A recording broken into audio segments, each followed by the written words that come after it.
Whoa, buddy. Put that thing back in its holster. We haven't gone anywhere. I don't understand. Check out the MichaelDukesShow.com for information on how to get access to the podcast. Welcome to the party, pal.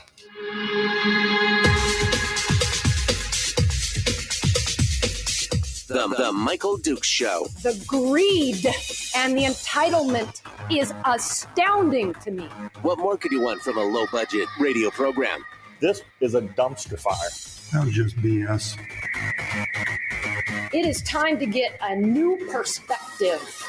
We know just what you need, and we've got just the cure. Open wide and prepare for a steaming hot cup of freedom. I just don't fathom it. The Michael Dukes Show, streaming live across the world. Live around the world on the internet at MichaelDukesShow.com and across the state of Alaska on this, your favorite radio station and or FM translator. That's FM translator. Good morning and welcome to the program. It is a beautiful Monday after a beautiful weekend. Oh, man. And so much stuff happened out there. I'm sure you've probably heard, unless you're under a rock. Even I heard, and I unplug from the world every weekend so I can recharge a little bit. But even I heard about the withdrawal of President Biden from the race. I'm sure we'll have discussions on that in hour two with our guest candidate for the U.S. House of Representatives, Nick Begich. He'll be joining us in hour two. So we'll talk with him about the reaction to that and what the effects will be and more, all different kinds of stuff, but mostly just a beautiful, sunny weekend.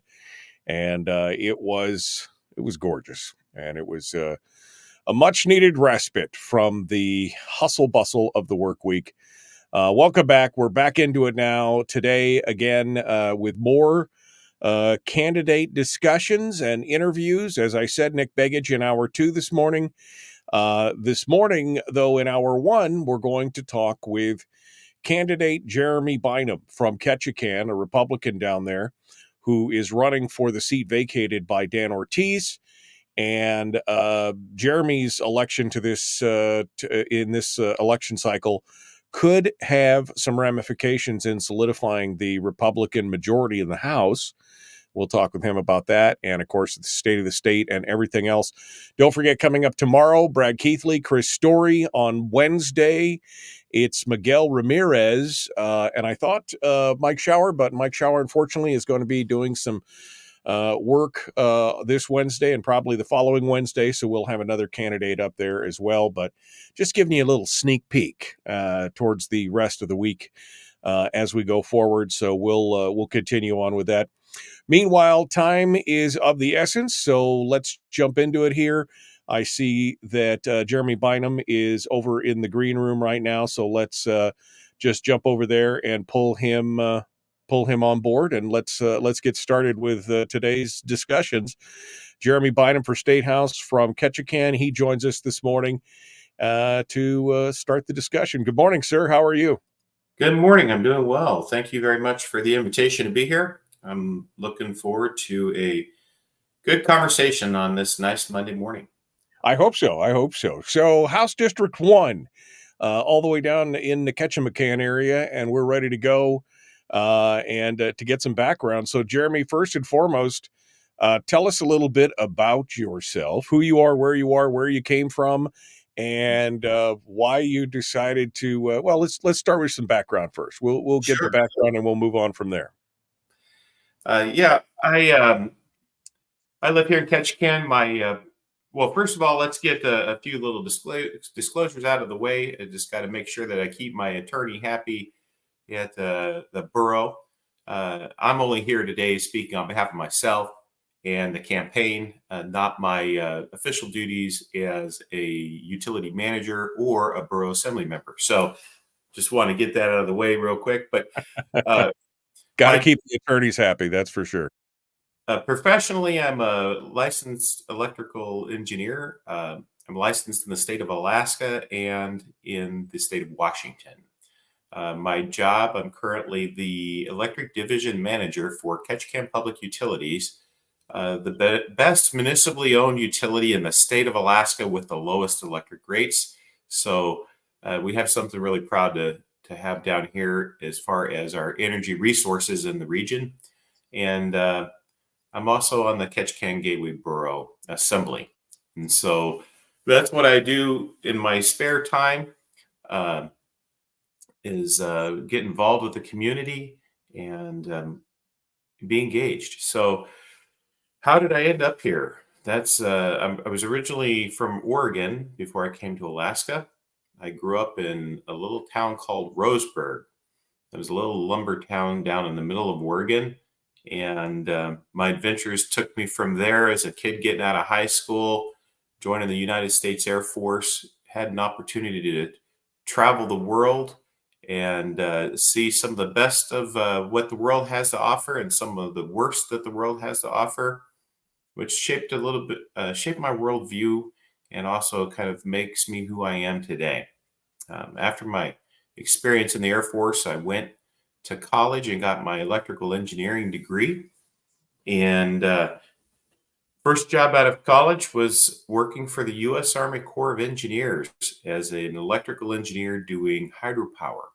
And so I had a really great opportunity to not just travel the United States, but again, travel the world doing the hydropower mission. And that is really what it led me to Alaska. Back in 2011, I started to make trips up here to Alaska fishing in the summertime in my free time. I traveled quite a bit, so I had a little bit of free time on my hands when it came to my summer and vacation. And I had found this wonderful little slice of the world named Ketchikan and started coming here fishing in the summertime. Loved it so much that I had to find a way to be here full time. And so I had the fantastic opportunity a few years later to come here to Ketchikan, work in the local utility to help, help the community here with their hydropower needs. And I've been here ever since. This is where I met my wife, Carolyn Henry, and we have a home here in Ketchikan and love it. So it's a little bit about me and how I ended up here in Ketchikan. Well, so then the follow-up question to that is, okay, exactly when did you lose your mind? What made you decide that you wanted to dive into state? I mean, I did one term on the borough assembly. I did actually 1.5 terms on the borough assembly in Fairbanks, and that was enough to cure me of that madness. So what exactly made you trip over? And was it a single thing? Was it a combination of things? What is the, what was the reason that you decided to throw your hat into the ring here for state's legislature? Yeah, it really goes back a few years, back into about 2018, 2019, somewhere in that time frame.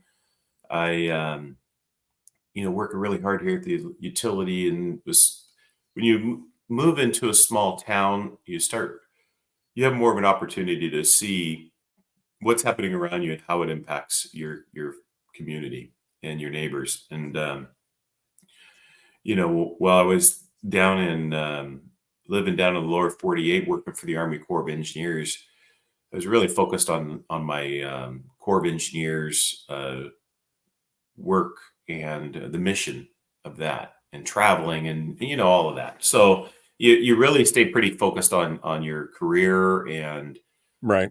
what you're doing there. So, but being here in the community, being involved in the community, you really see how a local government is impacting your daily life. And then you also really see the influences and impacts of state government and how it impacts everybody around you. And so I started looking around and saying, why are things the way they are? And, why don't we have some folks stepping up and really get engaged? And, my wife and I would have a lot of conversation about that and, say, go look in the mirror. We all have an obligation to try to work and improve where we are. And so I took the challenge up to say, you know what? If you want to see some things changed, or you want to see progress in a certain direction, you have to be involved. And so I started getting involved. And that's what I decided to run for my first run for the borough assembly and get engaged. And of course, through that engagement, you get out there and you knock on doors and you start engaging even more with the community, and you start seeing what people are saying. And so it just kind of drives you to say, you know, you gotta, if you want to see things change, you got to be willing to step into the fight and go and engage with your ideas and your thoughts, and try to be try to bring leadership. And that's really what got me excited to want to be involved. Is I said, we need to start having a vision for Alaska. We need a vision for our community about where do we want to go in the future. And so I'm just trying to step in and help set that vision and be engaged and involved. And that's really what got me motivated to want to do this. And this isn't my first run, you know. I decided to jump in 2022. At that time, the current representative was effectively running. He was pretty much running without a lot of competition, and I just thought, you know, jumping in and having more ideas in the arena was a good thing, and so that's how I really got involved in this. Now, don't ask my wife her version. Well, now I got to know, what's her version? Her version is, what are you doing and why are we doing this? Being an engineer and working in the energy and hydropower is a wonderful career. But what are you thinking? What are you thinking? Well, that raises the question then, Jeremy, of, the professional politician versus the citizen legislator, right? I mean, that's the thing. Do we want to leave it to people who don't have a job, who are retired, or or do we want it to be citizen legislators who want to go down there, get the job done, and get back to their life? That seems to be a big question on a lot of people's minds these days. Yeah, exactly. I fully believe that that being the citizen legislator is really the model that was intended. So yeah. Well, we're hoping that we can get more of that. We don't need people down there who spend 2 decades in the legislature, going on 3 decades in the legislature. We need folks down there who want to go in, get the job done, get back to their lives, and leave as minimal as an impact on the public as they can through their just making the government run smoothly. Unfortunately, that's kind of the antithesis of what we've got so far in the legislature. Jeremy Bynum is our guest candidate for House District 1. Okay, we got the pleasantries out of the way, and we're going to jump into this here in just a second. We're going to get down into the nitty-gritty of the state budget, some of the big issues, and more. That's going to be coming up here in just a second. Jeremy Bynum continues with us. The Michael Duke Show. Common sense, liberty-based, free-thinking radio. We continue in just a moment. Don't go anywhere. Back with more right after this.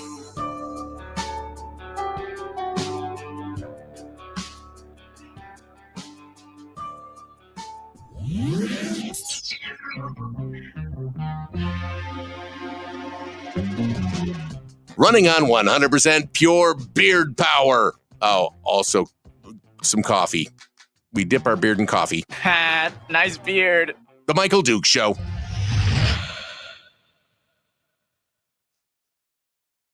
All right, we're in the break right now, commercial break. While we're hanging out, just Jeremy and me and 35 or 40 of our closest friends here on the interwebs. So we will continue on here. See if there's any questions. For you from the chat room or not. A couple people asked about the Rumble thing this morning. I tried to, I hooked everything up for Rumble And I thought I had done it correctly, but apparently this morning it was giving me a bunch of guff, and I didn't have time to sort it out. So we're just on Facebook, YouTube, and Twitch this morning. Hopefully by Wednesday we'll be up doing the broadcast thing on Rumble. I did get the all the accounts set up and all that kind of jazz, but just couldn't get with it this morning, and did not have the bandwidth to try and fix all that. So hopefully by Wednesday we'll be doing the simulcast on Rumble as well.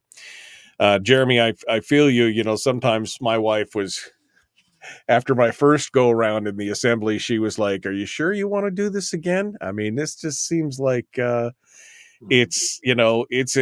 seems like an exercise in frustration a little bit. You know, you feel like you're beating your head against the wall. I don't know what it's like on the Ketchikan assembly, but in the Fairbanks assembly, I felt like I was wading into the lion's den every day as a conservative libertarian. It was like every time I walked in there, somebody was trying to get us to spend more money on something that may have not been really what we were supposed to be doing, or what government's function really was. It was kind of a frustrating situation.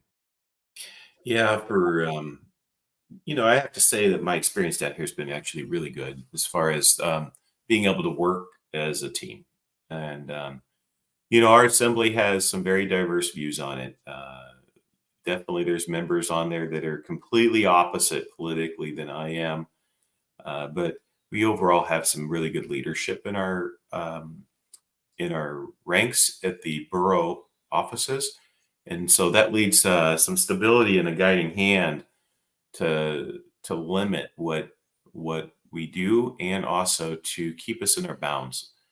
Being in a second class borough, here down here we have a split government. We have a city government, and then we have a borough government, and that creates some issues with some of the folks in the community. Some people have talked said the bad word for consolidation for many years.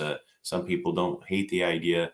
So we're stuck with this kind of two government system down here. But being a second class borough, we have those limited powers. And so it definitely restricts what you can actually do. And that's not a bad thing, right? I mean, we faced the same thing in Fairbanks. There was always talk of this consolidation. I said, you realize how much power a first class borough has over your life versus a second class borough, right? I mean, you need to keep that in mind. People just don't know. Right. We do exactly that which the people have asked us to do. Primarily we fund education. We have a transportation system, so we manage that. We have some parks and recreation, and we manage that. An animal shelter, animal protection, we do that. But for the most part, and we run the airport here, but we don't have road powers. Those all fall to the service areas, and we don't have broad powers when it comes to utilities. Those all fall to the small service areas. So it pretty much limits a lot of the things that you can do. The zoning and planning, obviously, and then some zoning and planning, and then we also have some economic development powers. But we're not running all of the other things that you'd normally see larger government running. So yeah, well, again, not necessarily a bad thing to keep the powers of government down and everything else. And I think seems like most everybody's pretty happy about the deal. Ding. That means we're about to jump back into the radio. So we'll get going on here. We're about 20 seconds out. We're talking with Jeremy Bynum, Republican candidate for House District 1. And this is where we get down into the nitty gritty of it, start talking about details and policies and everything else. Please like and share, like and follow, subscribe, ring the bell on YouTube, do whatever else you got to do from wherever you're at. That's how we'll get more people involved. Let's get to it. Here we go.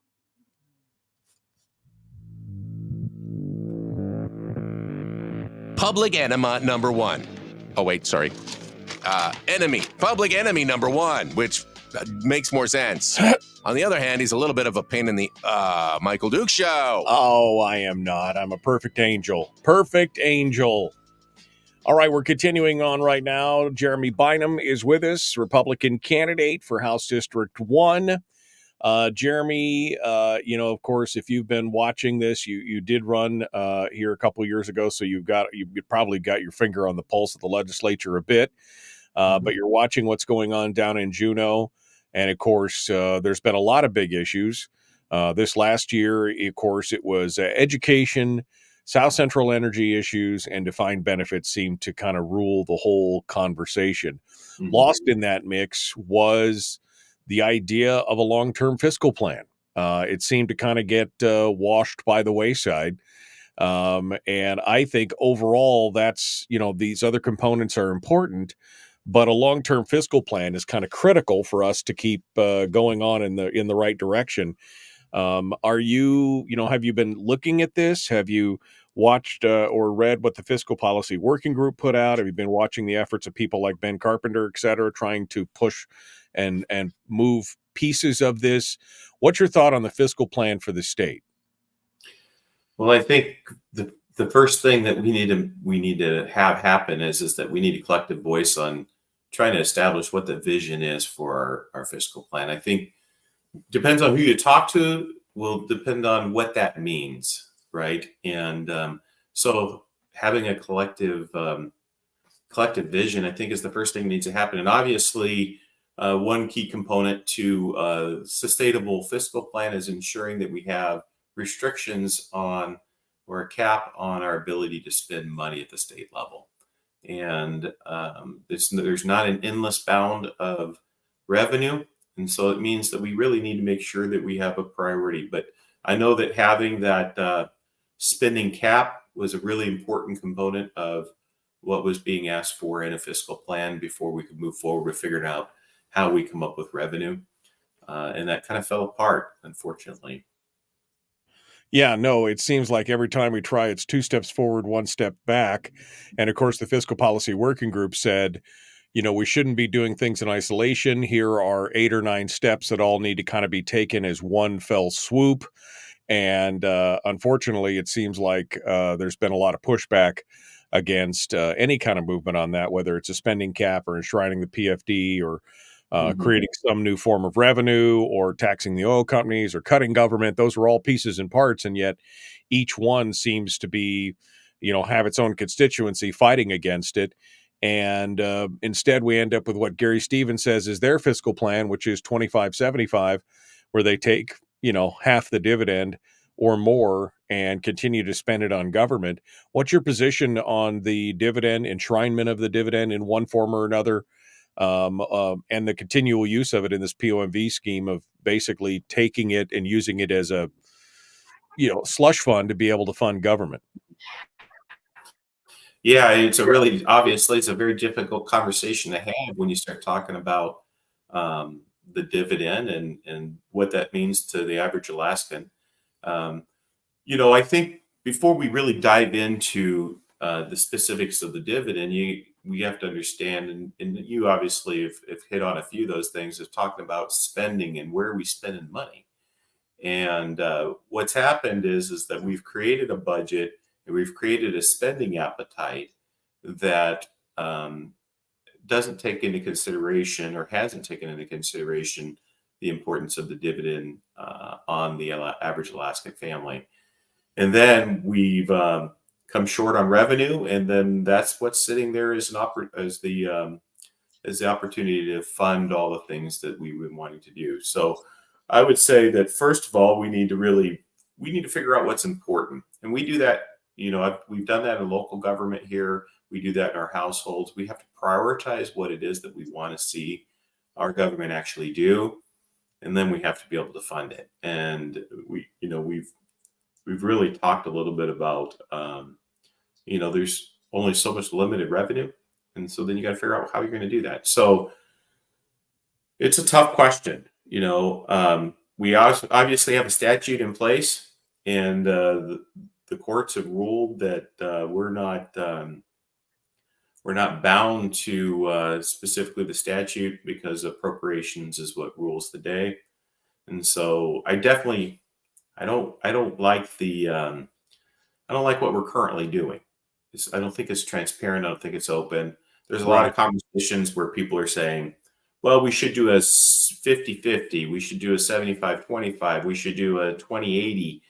And it's kind of interesting because there's a lot of conversation about saying we should do this, but then they're actually doing it. So without the law behind it. So it really creates a difficult position for community members that are pro PFD.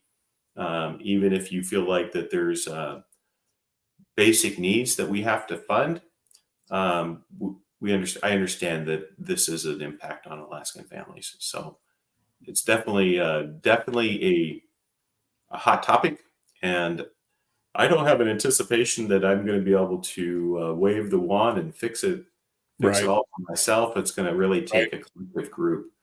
But to clarify, I mean, does that mean that you support the following of the statute, or that we should at least solidify the position at least a 50-50 split of the POMV? Should it be continually used as a piggy bank, or, I mean, should it be set in stone in some way? Yeah, I think we have to fix the statutes in order to be able to follow the law.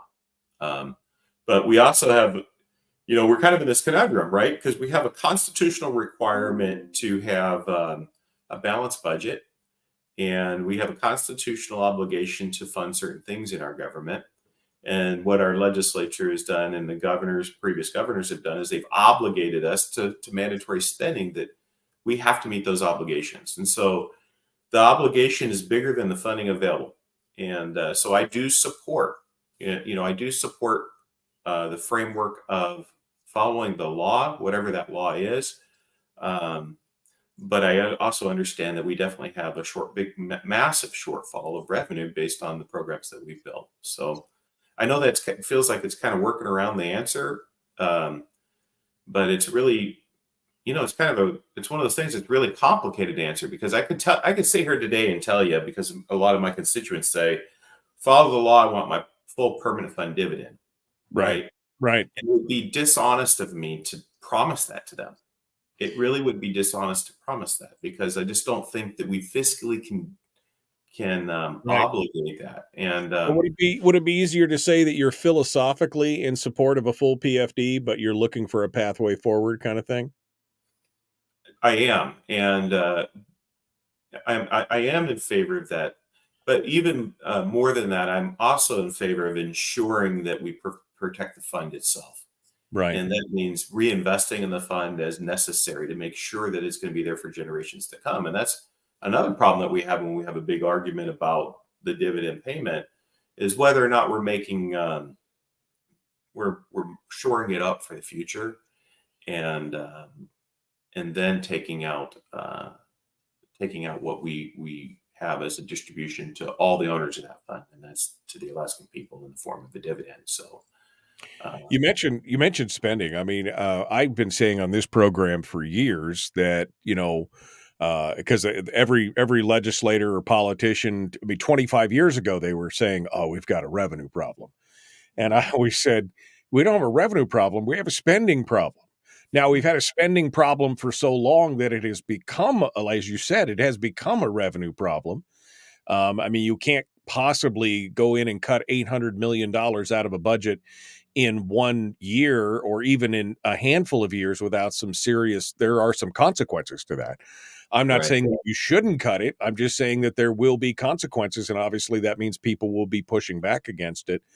But we can't continue to live outside of our means, because, based on the governor's 10-year projections that we've seen updated the last 5 years, you could see that the deficits, they start next year and they just continue to kind of grow over the course of 10 years.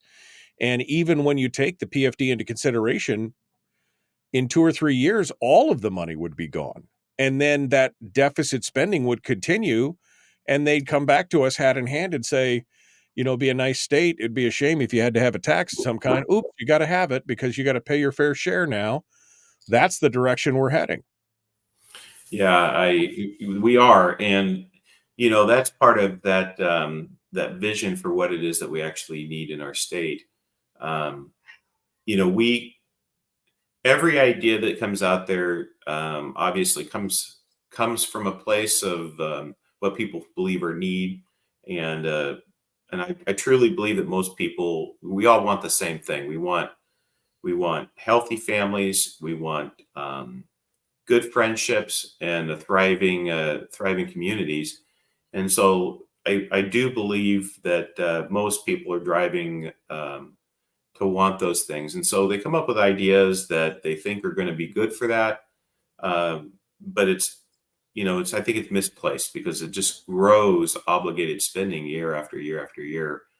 And, one of the things that we should be focusing on primarily is what grows our economy. What is it that we actually produce? Let's let government leverage those things which we can't do on our own to effectively make that happen. And so when we start seeing thriving communities, private enterprise thriving, a lot of the issues that we're talking about today with lack of funding in the government, that those issues go away. So I agree. Building programs that require annual maintenance with funds definitely creates a problem in the future for our kids to be able to fund. So we need to just take a step back and really look at the global view of what it is that we're actually trying to do, and then do that. And so it creates a challenge. Does that include, just getting a little deeper into this, does that include the, kind of the 8 or 9 points that the fiscal policy working group talked about, with a spending cap kind of at the lead there to try and hold back on the growth of government? So do you support the idea of a spending cap? Do you support, you said you philosophically support a full PFD, but we've got to find a pathway forward to that. Do you support, alternative revenues and increasing the take from the oil companies? I mean, do you support all of those ideas that the fiscal policy working group came forward with? In concept, I support those ideas. I do, and obviously, you need a comprehensive approach that's going to fund what you're asking. What you're actually, my little friend here is trying to get on the computer. We obviously need to make sure that we have the funding necessary to fund the programs that we think are necessary to make our communities thrive. So I do, in general concept, support those things. Absolutely. One of the things that we're going to talk about in the next segment includes the big topics that I'm sure are going to come back around in this session, and that, of course, would be the education, probably energy, which you have a bit of a background in, so you may have some input on that, and of course the defined benefits program as well, the size and scope of government, inclusive of all those things. So we will we'll pick that up here in just a second. Jeremy Bynum is our guest. We're going to continue with him here in just a moment. The Michael Duke Show, common sense, liberty-based, free-thinking radio. We'll be back with more in just a moment. Don't go anywhere. Back right after this.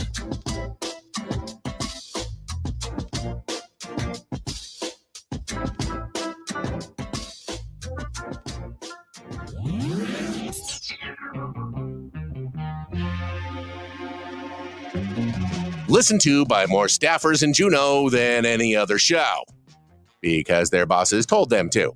And after what they just heard, oh man, they're going to be pissed. You're a bad, bad man. The Michael Duke Show.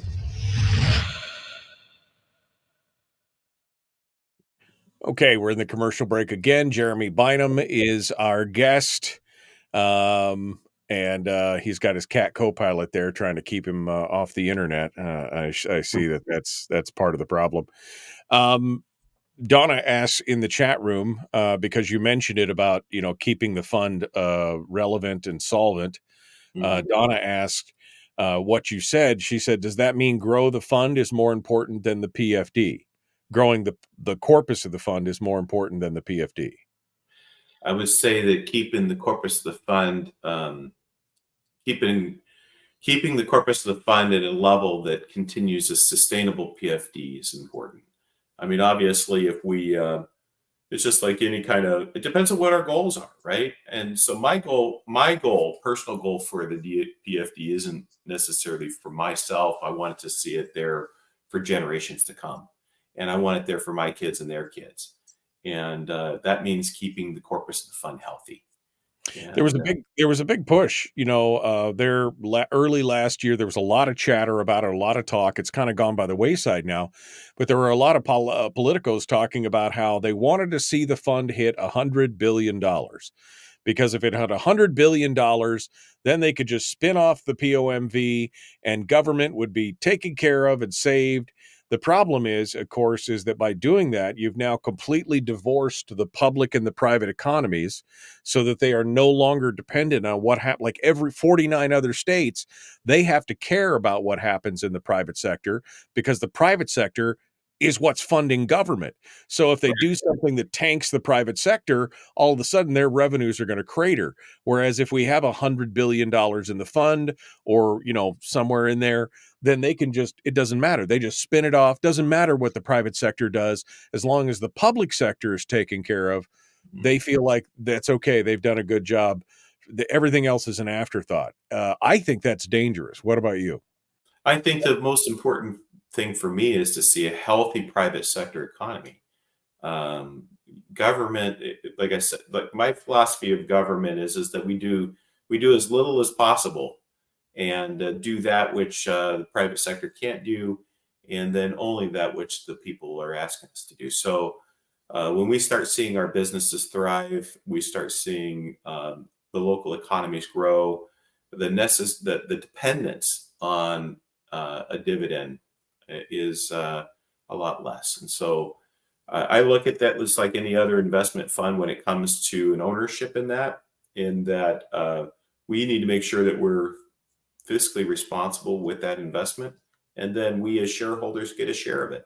And so it's not a welfare program in my mind. It's definitely very impactful to Alaskan families. We are, we're taxing. That's really one of the few things that we get taxed on is that dividend, and taxed in the sense that it's taken for government purposes. And so, it's definitely an important topic, and it's really, really important to a lot of people that are in financial need because our economy isn't roaring like it should be. Right. So. Well, and again, that's part of the problem is, how much entrepreneurship has been impacted. If we were supposed to be getting $3,000 to $4,000 every year in a dividend, which for the last 7 years, that's somewhere in that neighborhood is about right. How many new businesses could have been stood up over that time? How many families could have been driven above the poverty line if they've got 2 or 3 kids? And how much would that have helped? And instead, they seem to think, well, we know better than you. We're going to take that money and we're going to put it into state programs that are going to help you. But of course, we know that a lot of times those programs are not as efficient.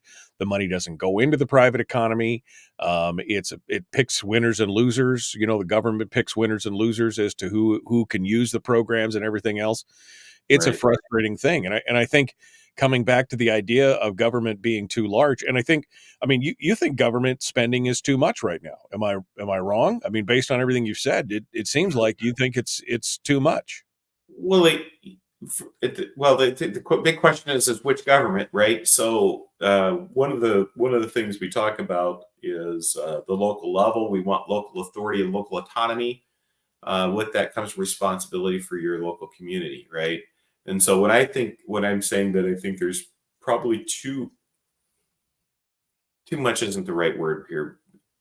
More spending than necessary to accommodate our communities. We're really talking about spending at the state level, right? So, when we look at our state budget, we have some things that we know that are required for us that's going to make our future generations thrive. We're going to talk about education and look forward to having that conversation because I think it's important to us. But we also have, Medicaid services, public health is a tremendous impact on our budget. I mean, tremendous. Yeah. Oh yeah. Yeah. So the question is, those are ongoing expenses that year after year after year that continue to grow. But overall, and 15 seconds here, but overall, the state government spend is too much. It's not sustainable. Yes or no? In operating programs, that I believe that is true. Yes. Okay. All right. We're going to jump into it. Here we go. Jeremy Bynum, our guest, The Michael Duke Show, Common Sense, Liberty-Based, Free Thinking Radio.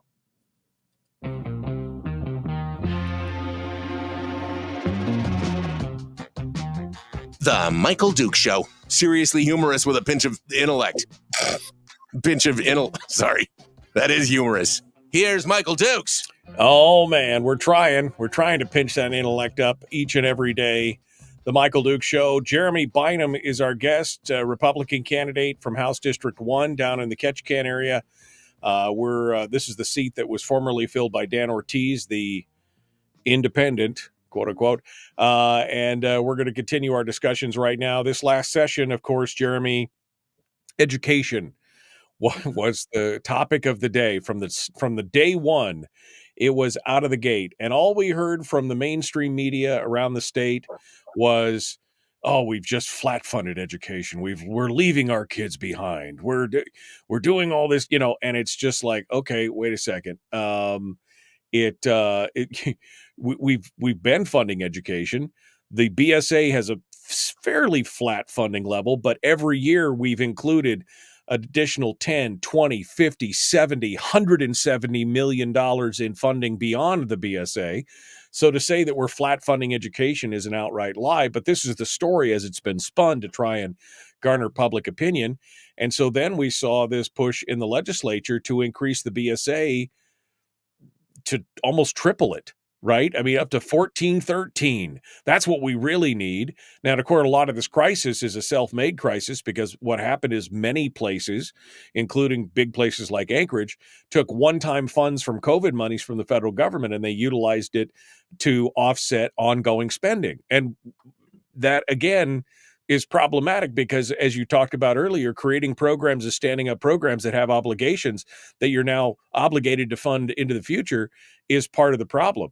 So in education, if Jeremy Bynum had been in the legislature this last go around, what would have been your argument? What would you have said, and what would you have voted for in this last debate over education? Well, I see it at the local level. Being on the assembly, this has been a big issue for us down here. And one of the problems that we have right now in this whole discussion about funding education is that we're continuing to want to use the same model to solve a complex problem. And when we look across the state, there's not uniformity about how education dollars are being spent. Obviously, our senator here for our district, Senator Stedman, had made this comment that all the school districts are seeing different problems. Some don't have an issue and others have massive issues. And so that really is telling me that our current system that we have to fund education is not effectively making sure that those dollars are being used in an effective way in different communities. So what would I have done? I would say that we probably need to try to take a different approach. And that's one of the things I've been advocating for, is a different approach in education, in the sense that I'd like us to have a different perspective about how we spend our dollars. And one of those ways of spending dollars is to clearly focus on programs that have positive outcomes for our kids and our communities. And that's a dedication for changing the system a bit. And let me explain what I mean by that. So right now, we've had for years this concept of all kids should go to college and keep doing the same thing over and over here. And I would really like to change that narrative and say all of our kids need to be successful in our communities. And one way we do that is through career technical education, bring back trades in our schools. So I think that's one way that we can help fund schools, shift funding in schools to make it more effective for our kids. But to specifically answer your question, what would I've done what would I've done if I'd have been there? I would have advocated for the idea that we need to review the system that we're using, and then provide the adequate funding. So we got to take a step back, define what is adequate, right? How is that funding impacting the local districts, and how is it impacting my district? It's definitely a conversation. We continue to say more money, more money, more money. And when we look at as an example, I know my school, I know our district really well because we fund it here. So I can't speak for Anchorage. I can't speak for the Kenai or Juneau, but I can talk a little bit about what's happening here. Year after year, we have seen an increase in funding, but the reason that we're seeing that increase in funding is because the special intensive needs programs are growing, and those come with big dollars. And so when we start looking at the year after year available funding, it's going up, significantly gone up. But a lot of that is being directly dedicated toward those programs. And so that's really squeezing out, it's really squeezing out a lot of the other programs that we're trying to keep going. For example, our arts programs, our athletics programs, those things that keep kids in school, right? And so I think we just need to take a different approach. We take a step back and look at what is effective spending, and then have some accountability. Right. So Well, what does that mean for, I mean, because what does it mean for example, like administrative split? You know, we've seen the administration of schools increased while across the state, the enrollment continues to decline.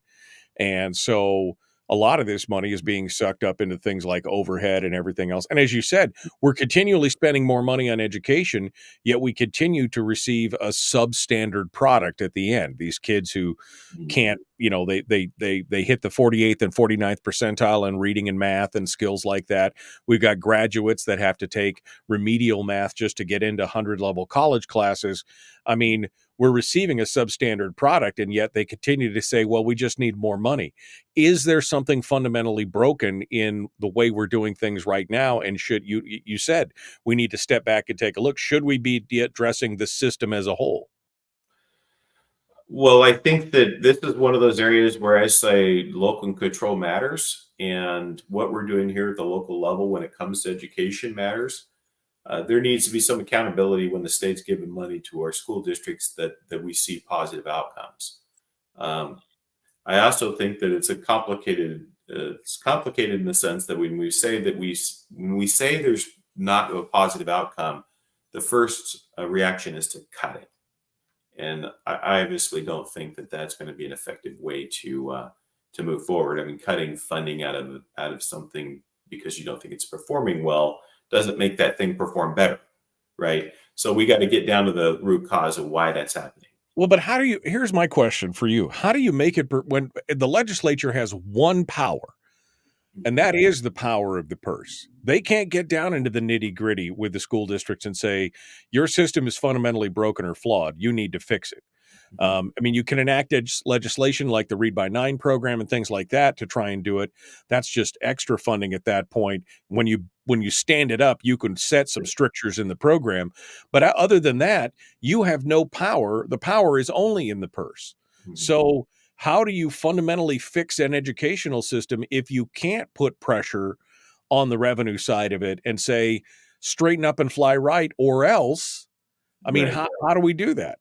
Well, there's two philosophies we can take. We can take the carrot or the stick approach, right? And a lot of folks want to take the stick approach, which is comply or else, right? But I think that we can also use a carrot approach on this, in the sense that if we look at programs that we know are good for kids, right? And for me, one of those programs that are good for kids is career technical education. Those types of programs keep our kids in school.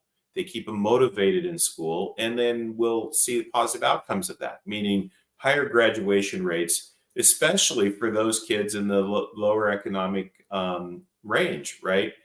That are struggling to be in school.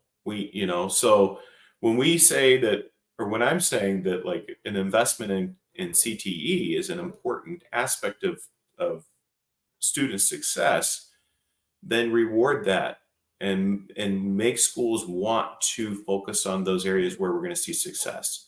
And I've been having a lot of conversations here at the local level with my superintendent to say, what are some of the ideas and tools that we as a legislature can provide to you, the school district, to keep kids in school and keep them growing through their programs, growing, through their programs, not dropping out and leaving programs, Right. and coming out of high school with something tangible to contribute to our local economies. And I think that just taking a different approach is one of those ways we do it. And I'm running out of time here, which is Sure. unfortunate because I'd love to detail down into this. I mean, I want to concise down what you've said here a little bit. Basically, you believe that the state government is spending too much, that it should focus on what its mandates are instead of frivolous things.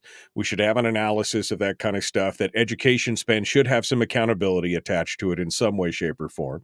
But that overall, we can't continue to go down the road that we're going down as far as spending at this current level and expect it to be okay. Did that kind of summate everything we just talked about? I believe that really is the overviewing vision about what we've been talking about. I wish we had another 2 hours to talk about it. It's just not enough time. So yeah, it's not enough time, and I didn't get into the defined benefits plan or anything else. Do you support? Let me just get a yes or no without all the. Do you support in incurring a new defined benefits plan? I support reviewing what needs to be done, but not necessarily defined benefits. So Okay. the answer is no with a maybe. Okay. But we can't take the liability debt against the state, right? We We can't still take owe on. $7 billion. Yeah, we still owe $7 billion. On the first tier, tiers. You're down to about 90 seconds here, so I want to give you a chance to give us your elevator pitch. How do people find out more about you? Jeremy Bynum, candidate for House District 1 in the Republican Party. Give us your elevator pitch. Here we go. At the end of the day, I want to be able to go to Juneau to contribute a voice that has some common sense. And if you want to know more about me, votebynum.com is one of the ways you can go there. I'm on Facebook under Vote Bynum. My phone number is 907-821-8683. I'm always available for text messages, emails, info@votebynum.com. All that info is available on the votebynum.com website. So we need to take a practical approach on solving these problems. We need to take a business approach on solving these problems. And that's what I'm going to bring to the legislature, is a practical business type of mindset. So local economy and private enterprise is what grows our economy. And so we need to make sure that we have a system in place that supports that. All right, Jeremy Bynum, again, candidate for House District 1, votebynum.com, BYNUM, votebynum.com. Jeremy, thank you for coming on board this morning. We appreciate it, and good luck on your race down there in the Ketchikan area. I really appreciate the time today, and thank you very much. Have a great day. Out of time. Well, Nick, I said hi. Well, Nick is here. Nick is in the green room right now. He's watching. He's giving you the thumbs up in the background there. Jeremy, this is where I give the candidates another bite at the apple one more time. Somebody just said that that you're talking like a politician. Here's my opinion. I've never met Jeremy before. We've never talked before. Jeremy is an engineer, okay? So there's a little bit of a different mindset when it comes to engineering. I think a lot of times they don't want to give a definitive answer one way or the other because they're trying to pull all the concepts together to build the perfect, squirrel cage to make everything work. You're saying a lot of the right things, Jeremy, but I think what people are worried about is, you throw a lot of, ifs and maybes because you're looking at all the particulars and all the dangling things on the side to try and see how you can work it into the equation.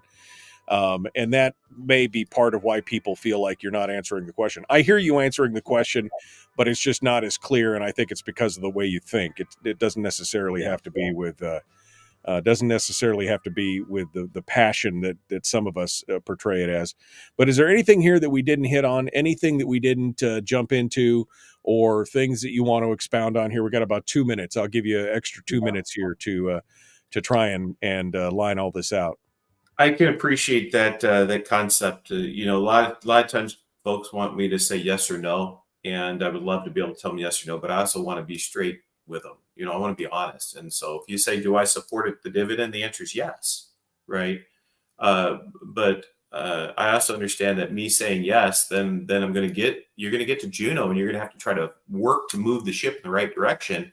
And we're not going to fix it with home runs. We're going to fix it with base hits. Right. And so it's going to be a process. And that's why I'm really I take a minute to say, it's just not a simple yes or no answer, even though I know people want to hear that yes or no. Some of the Well, things that we did, that's why I yeah, think I clarified earlier that philosophically you support the dividend, but you're looking for a pathway forward, right? I mean, that's the thing. I mean, I think any politician that gets up there and says, I'm going to give you a full dividend doesn't know his ass from a hole in the ground, because obviously that's not necessarily doable in 1 year, because it's you and then 59 other people that you got to agree with. But to right. say that you support the dividend and you support the idea of a full dividend, but you don't know how to get there right now, I think that's a viable answer. I should probably lead with that. Thank you. See, there you go. Something we didn't talk about is the importance of making capital investment from the state level in our local communities. When we talk about spending on programs that have a price tag that continue to grow year after year is problematic for our budget. But I think for our local economies, having investment in capital is something that's generational, and that should be something that we don't cut in lieu of other continued programs. And so we didn't talk about that at all, but we talk about wanting local businesses to thrive. We didn't talk about how do they thrive. And some of that has to do with our cost of housing, right? And we didn't even jump into that. And then the question is, what is the state's role in helping with that? And so capital investment in infrastructure, local infrastructure, roads, utilities, things like that is what opens the private market up to thrive in that area. So Well, and philosophically, is that the government's response? Should government, in an overarching view, not specifics, but shouldn't government mostly be just getting out of the way? Isn't it government's job to provide sound infrastructure, public safety, and education?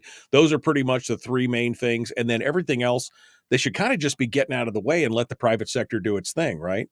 Yes, I wholly agree. Less government, less regulatory, that opens up for private enterprise to thrive.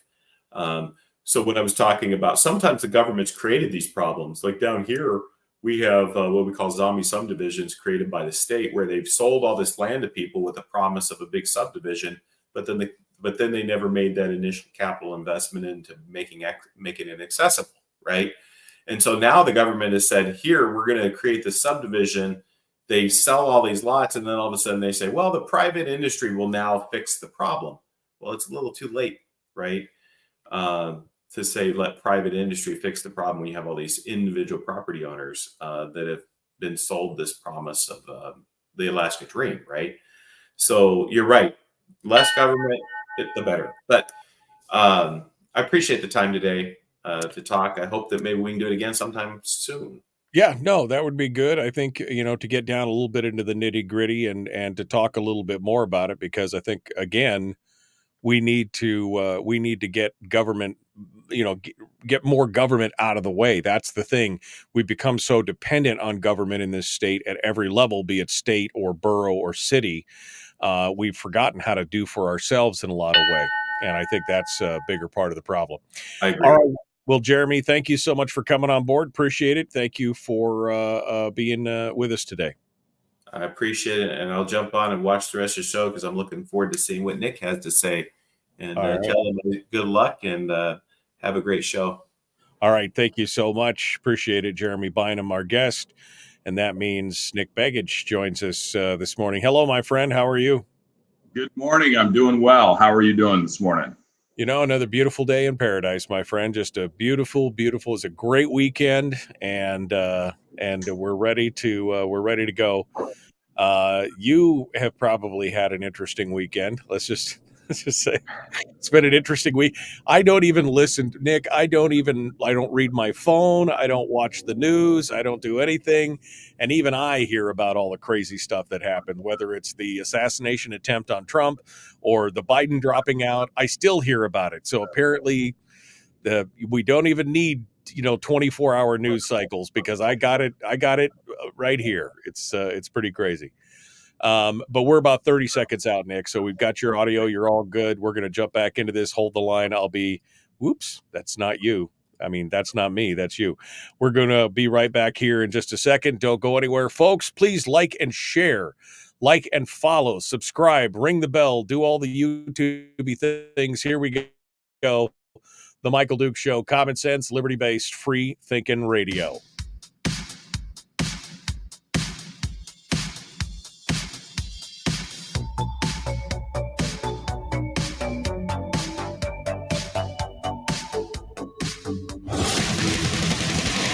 Whoa, buddy. Put that thing back in its holster. We haven't gone anywhere. I don't understand. Check out the MichaelDukesShow.com for information on how to get access to the podcast. Welcome to the party, pal.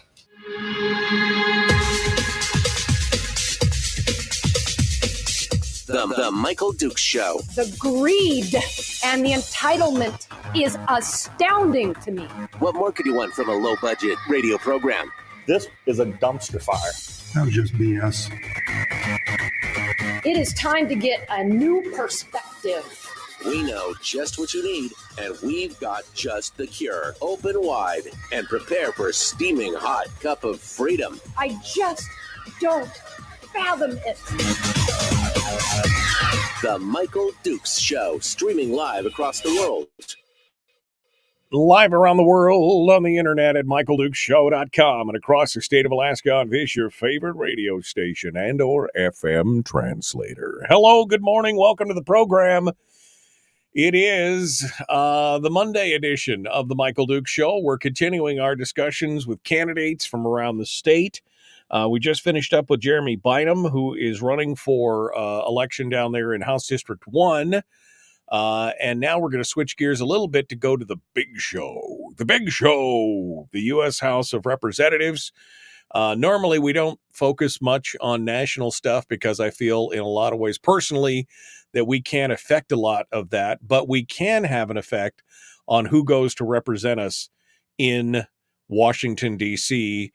Joining us this morning to discuss that is candidate for the U.S. House of Representatives, Nick Begich III. He joins us this morning to discuss all of the happenings lately. Let's get into it and see what he has to say this morning. Good morning, Nick. How are you this morning? I'm doing well. Good morning, Michael. How are you doing? You know, it's been good. It's been an eventful 2 weeks since we talked. We talked about 2 weeks ago, and it's been an eventful 2 weeks. And so we got a lot of stuff to cover here this morning, and I want to talk a lot about it. I've put invites out to your opponents for this race, both, actually a lot of your opponents, including all the opponents in the primary. And I haven't really heard back from anybody except for you. So we'll continue to have these discussions until one of your opponents wants to come up and talk with us. But it's been an interesting 2 weeks. And so I think we need to start from oldest to newest and see what the effects are for you, what your thoughts are. How do you think it affects the nation and Alaska specifically? But let's get started. So last time you visited us, that was before President Trump was had an attempt on his life there in Pennsylvania.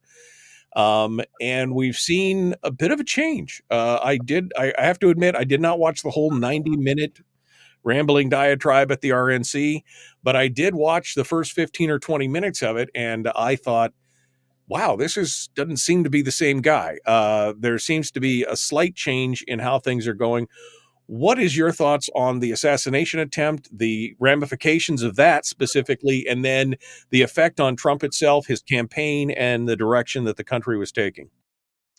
Yeah, well, certainly, like I would imagine most Americans see an assassination attempt on the leading presidential candidate in a race. It shakes you.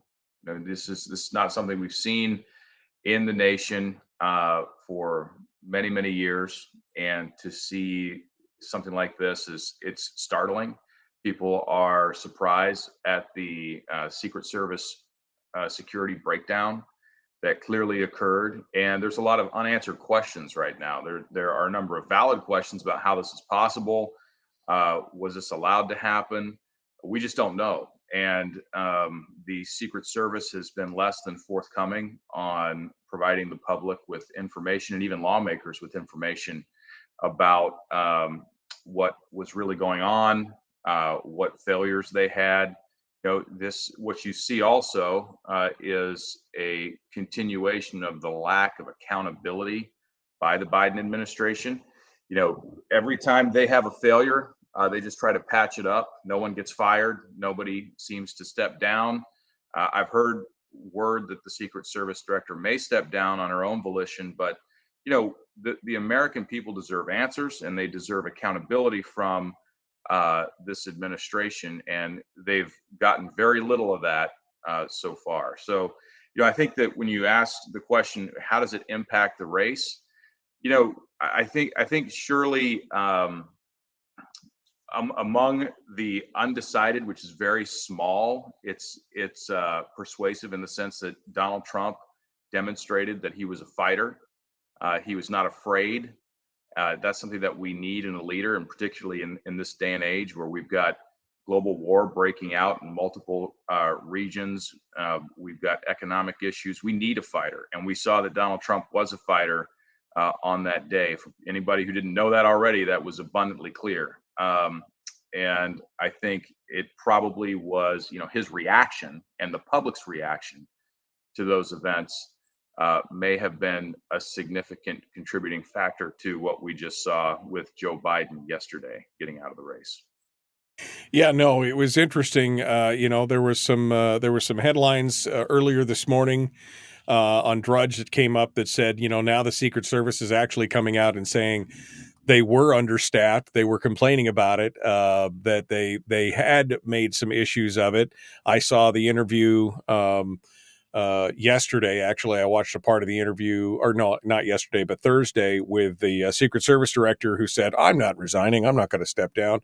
But there's so much pressure on it that I think it's definitely a failure. There's a failure there, and government needs to be held accountable for that. I mean, RFK now has Secret Service protection. They denied that to him for the whole time he's been running. Yeah, the whole time he's been running.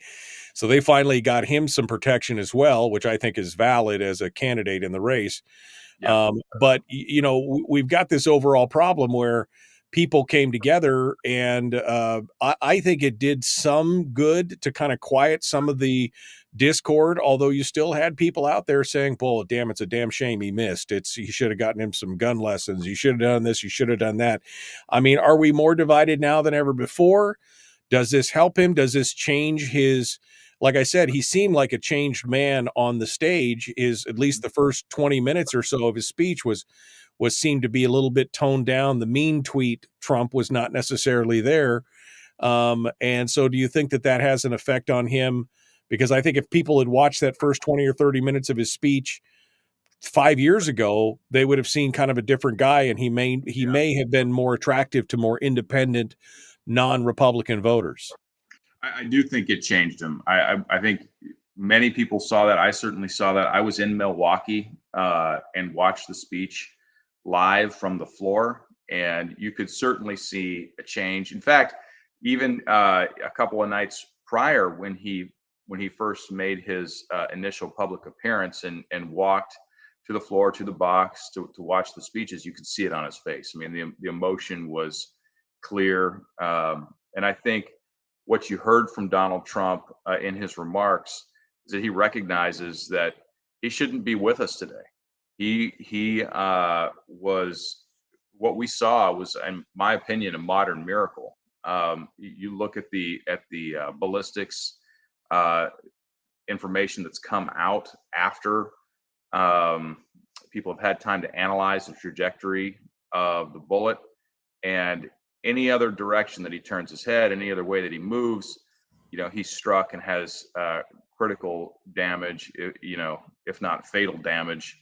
Right. And I just don't know that there was any other way that bullet could have traveled that would have struck him in a non-life-threatening way. So it's pretty remarkable. I think he recognizes that he's been given another opportunity here, and frankly, I think the nation has been given another opportunity because the assassin was not successful in his attempt.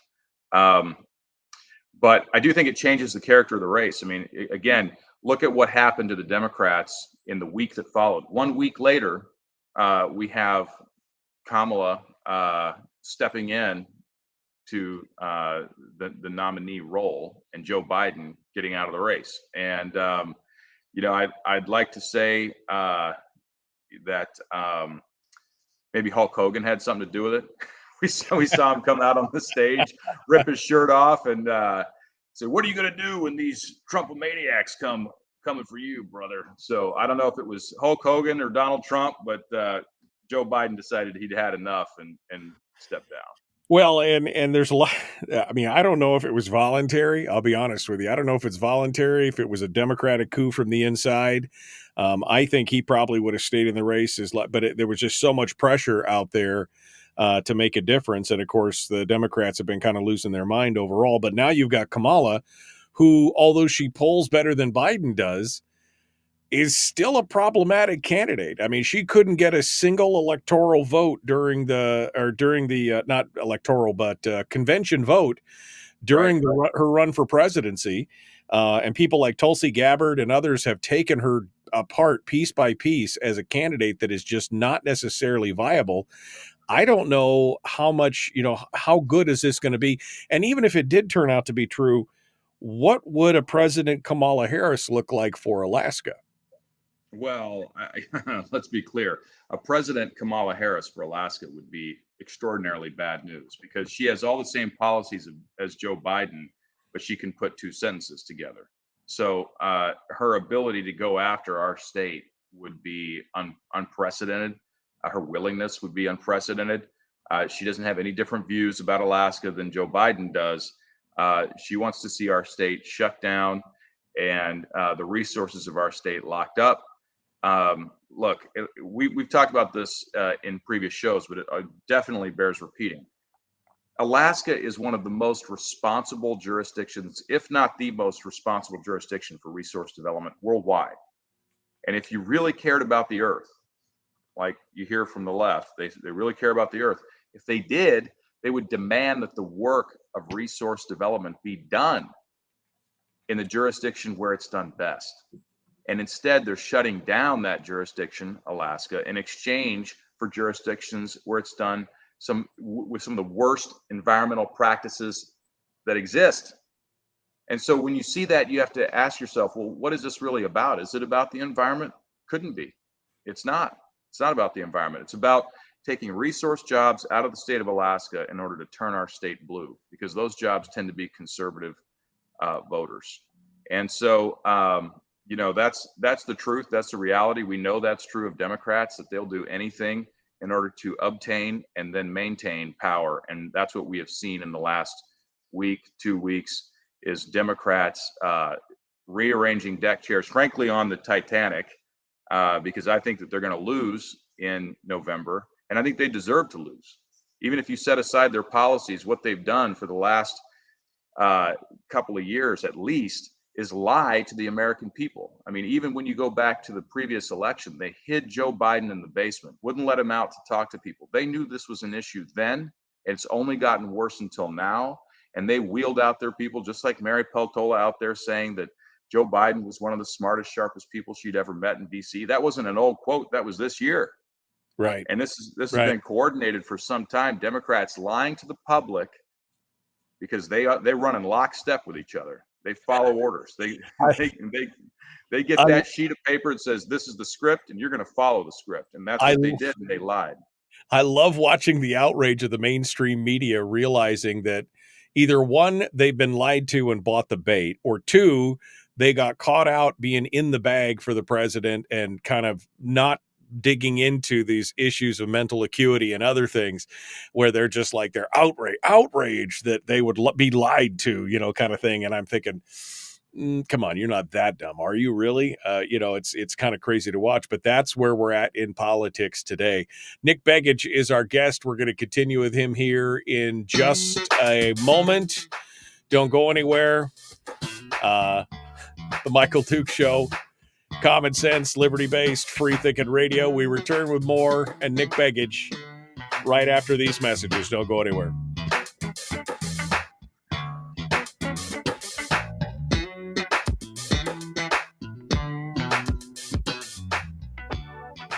We're broadcasting live through a series of tubes, allowing all of these entities to provide streaming stuff going on the internet. Well, it's kind of hard to explain. Sorry. Streaming live every weekday morning on Facebook Live and MichaelDukesShow.com.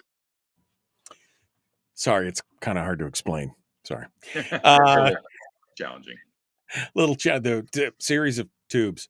All right. Nick is joining us. Let me see if there's any. Miguel said, apparently Miguel didn't listen to the show here a couple weeks ago when we were talking about the free beer for Mary Peltola. What was Nick's response to the free beer? And I don't remember exactly what the response was. I think my response was, if you got to have free beer to get people in there, we got a problem. But Nick, your thoughts on that?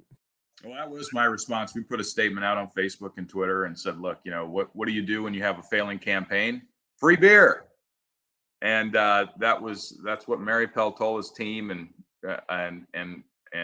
she decided was an appropriate thing to do. And let me just tell you, I mean, it is funny on the one side, but it's kind of not funny on the other side when you consider that her office, for those who are in Fairbanks or have been to Fairbanks, it's right downtown. And it's right next to one of the areas where, homeless people who struggle with alcohol addiction, drug addiction, frequent. I mean, they're there almost all the time. And to have signs that say, "Hey, free beer, come on in here and get some free beer."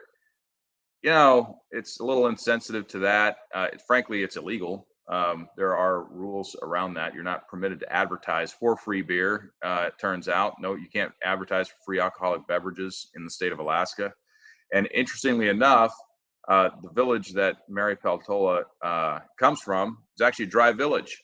So, I'm not sure what they're trying to communicate there. I mean, is this her strategy? To buy votes with free alcohol. I mean, it's an old strategy. It's something that was used in the South for a long time. And to see those practices up here in Alaska embraced, and even the Democrat Party came out later and suggested that everything was just fine with this. And they were just fine with free beer for votes. But I think most Alaskans feel differently. You kind of stooping to new lows when you see that. But that's my response. I don't think it's appropriate. I don't think it's something that a campaign for a U.S. congressional seat should be doing. But that's one person's opinion. I see that there's a lot of talk about the shooting and whether or not the Secret Service director is going to step down. I mean, again, this comes back to a point, the appointment powers and everything else. I didn't realize the background of the Secret Service. This gal came from the private sector as she was CEO or CFO of Walmart, someplace. I can't remember, some giant retailer or something like that would give her the understanding of the security apparatus of the Secret Service, I guess. But it just, again, to me, it just shows how, what this next few weeks are going to look like, because there's going to be a lot of this quid pro quo going on. Oh, you support us and I'll make you head of the Secret Service. Oh, you support us, I'll make you an ambassador to Portugal. Or you support us and I'll get you a job in my, my administration somewhere. I think there's going to be a lot of glad handing and favors offered over the next couple weeks. What do you think?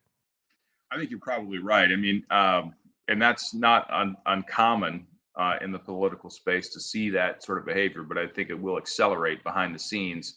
I read this morning that all 50 state chairs in the nation for the Democrat Party came out to support Kamala. So, when the marching orders come, these people get in line fast. Unlike folks on the right side of the aisle, libertarians, Republicans, we're independent thinkers. We can't imagine someone telling us what to do and then just sitting there saying, yes, do it. Yes, do it. We're a little suspicious of everything, right? I mean, we're hesitantly suspicious about some of this stuff. We're like, well, maybe we should think about this before we all just jump in with both feet and say, yeah. And that's part of the problem. It's absolutely, that is a huge part of the problem. I mean, when you see how quickly Democrats just snapped like iron fillings to the line, boy, I mean, that should give everyone pause. Anyone who's not a Democrat who's looking at this, and even rank and file Democrats should look at that and say, what's going on? How is it happening this quickly? And why are we not having a conversation about who's the best? Yeah, instead of, oh, she's just the presumptive nominee. They've still got to go. It's August is their thing. They've still got to go through it. All right, 5 seconds. Here we go. Jumping back into it. Nick Begich, our guest, The Michael Duke Show. Common sense, liberty-based, free-thinking radio. Here we go. The Michael Duke Show. Not your daddy. Wait, sorry. Not your daddy? Ooh, not your daddy's talk radio. Huh.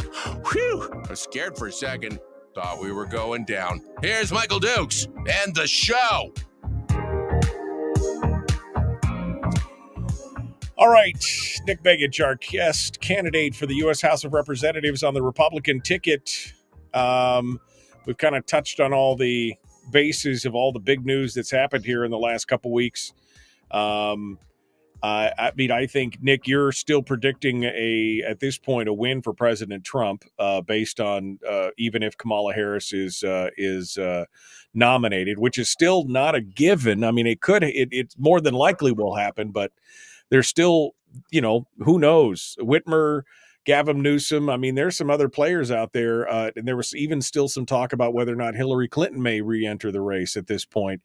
So there's still a lot of questions there, but you think that this is a good chance that Trump will come forward on this and be the victor in the long run. What does that spell for us in Alaska, and how does that help us if Nick Begich is in Congress under the Trump administration, or I guess we could say under a Kamala /Clinton/Newsom administration? Yeah, so I do think that Trump remains in a very strong position with Kamala Harris as the Democratic nominee. And the reason, in part, that I believe that that's true is, a lot of the things that Joe Biden, we know about Joe Biden, we've known about for some time. And one of the sort of psychological characteristics of opposition research and information is that novel information, new information will cause a voter to pause and reevaluate. But if information is presented that's old, that they've already heard and has been sort of socialized among the public, is reintroduced, it doesn't really have the same effect. And so a lot of what we know about Kamala Harris is new information as we're starting to see the Republicans and Republican candidates start to roll that information out and say, do you recognize who Kamala Harris actually is, what her policies have been, and maybe her behavior offline, in a non-professional setting? Are you familiar with that? A lot of the voters, this is new information for them. And so I think that that's going to be helpful to Donald Trump with the electorate. I think we're also already starting to see some very early swing state polls. I saw one this morning in New Hampshire that has Trump up on Harris by 1 point. And remember, that's New Hampshire. That has, in recent decades, been a relatively reliable Democrat stronghold. So the fact that the map was expanding when Joe Biden was the presumptive nominee, that doesn't seem to be changing yet with a Kamala Harris candidacy. Now, Kamala Harris had to be selected in many respects, because she's the vice president, and the Democrats would be acknowledging that she wasn't actually ready to be president if she weren't the nominee, right? Secondly, she's got access to close to $100 million of campaign cash that's been raised by the Biden-Harris ticket that would then evaporate if a new nominee were selected. So you're right, we could see another nominee emerge, but those are a couple of strong reasons why I think they selected Harris. Now, in Alaska, how's that going to impact us? I don't think it really impacts us that much. I think, Alaska's going to go for Trump by 10 to 20 points based on all of the polling that I've seen throughout the race. I don't think that fundamentally changes at all with Kamala Harris. Her favorability numbers have been relatively low, and for a great period of time, we're actually lower than Joe Biden, which is quite an achievement on her part. But I think we continue on, we continue forward. I don't think Mary Peltola is going to be able to get away from her comments that she's made on the record about her view that Joe Biden was mentally fit and strong and able to be president and do these things, because now more than ever, we see that's not true. And, right. I think it's undeniable. So the proof is in the pudding. So were you either lying to us that A, you'd been with him and seen him and knew it, or B, were you covering for him? I mean, that's really the only two options there. Either you were lying and you really didn't know and you were just parroting some talking point, or two, you're covering for him because he's your guy and you needed to cover for him no matter what. So either way, That's right. this is a lose for Peltola in that regard. 100%. Absolutely agree. Yeah. Let's talk a little bit about some of the bigger issues here facing the state of Alaska, Nick, and of course Alaska's role in where we're going. One of the big issues that we keep coming back to here in more local politics and statewide politics is this discussion on the energy situation in the Cook Inlet. And of course, the big question is, how do we encourage more development? How do we do this? How do we do that? Do we end up having to have imported gas? And that, of course, as always, raises the specter of the Jones Act. And of course, Alaska and Hawaii, Puerto Rico, but mostly Alaska and Hawaii have been affected by the Jones Act as a problem for years. Simply because of that protectionism that doesn't allow us to be able to get things to us in a timely or affordable fashion. And yet there's still, this law is 120 years old, and it was started essentially as protectionism for the American shipbuilding industry. America now builds, and last time we talked about this, it forced me to go down a rabbit hole. I would spend an hour on the looking through the history that we now are responsible as a country, as far as worldwide production of vessels. We are now responsible for 0.19% of all vessels. Wow. And, you got countries like Korea. China builds the most at like 45. Korea builds the second at like 29% of vehicles or boats and vessels, shipbuilding. And we're down at 0.19%. And yet people are still clinging to the Jones Act like it's some kind of protection for the American shipbuilding industry, meanwhile, causing us to be hung up here to dry, essentially. And of course, you got the Passenger Vessel Act, which is it's a parallel for the Jones Act, but instead of shipping cargo, it's for people and passenger ships. But just the Jones Act, it has got our hands tied as because we could basically ship gas from the North Slope with LNG tankers around Nome and come back down. We could ship our own gas to ourselves. But because we don't have any American flagged or built LNG tankers, we're kind of screwed. So what about the Jones Act? What is your thought on that? Have you looked into it? Give me your thoughts. Yes, I've definitely looked into it. It's effectively a hidden tax on Alaskans, on Hawaiians, on Puerto Ricans, because we're the ones who have to pay for that excess, let's say, tariff or shipping cost from lower 48 up to Alaska. And we pay that extra cost because the truth is U.S. shipbuilding has become uncompetitive, grossly uncompetitive, as a result of the protectionism that's provided under the Jones Act and its sister bill, its companion legislation, the Passenger Vessel Services Act, PVSA. It's interesting because the protectionism actually hurt American competitiveness. And the original idea was that this would be temporary, as much of legislation often is presented to the public. Oh, we're just going to do this for a few years. Well, here we are 120 years later, and we still have this bill. Now, I will tell you, I've been criticized heavily by folks in that industry who have made large investments in U.S. built vessels. But the reality is very few vessels are actually built in the United States. You just mentioned that less than 0.2% of all vessels globally are now built in the world's #1 economy. So why is that? It's because it's too expensive, right? And you recognize that we need to be competitive. We need to open up our shipbuilding industry to competition. It's actually healthy for the industry in the long run. It'll make us more efficient, more effective, and open up new markets for us if we're able to become more competitive there. And look, it's long past overdue that we need to phase out the Jones Act and get back to open market competition. That's what's good. That's what's been effective for U.S. competitiveness long run. But it is emblematic not just of this industry, but of industry across the board. When you talk about the lobbyists that exist in DC, nearly all those lobbyists, and there's about 20,000 of them, all those lobbyists are there to do one of two things. They're either there to protect themselves from competition or to go get money from the government for their business or their industry. And I've never met a lobbyist outside of a few ideological lobbyists that have any other purpose than one of those two purposes.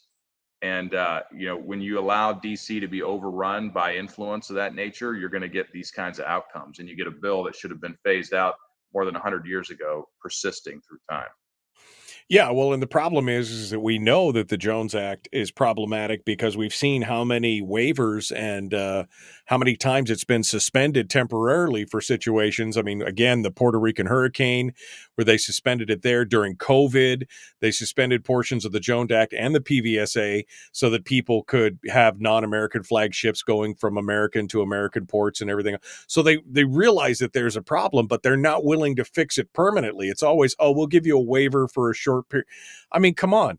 We've got Alaskan gas that could come to Alaskan markets, but we just don't have the ships to build it. I mean, the thing is, if there was American flag ships that were built, LNG ships that were built, that would be one thing. But there's not a single one in the world. That's right. And so that's absolutely correct. And, when you talk about the PVSA, I mean, you're 100% right on resources. On the PVSA, they did suspend it for a year and working on creating a permanent exemption for the state of Alaska. But all these cruise ships that come up, those are all built somewhere else. They're all built somewhere else because it's not economic for those companies to build them in the United States.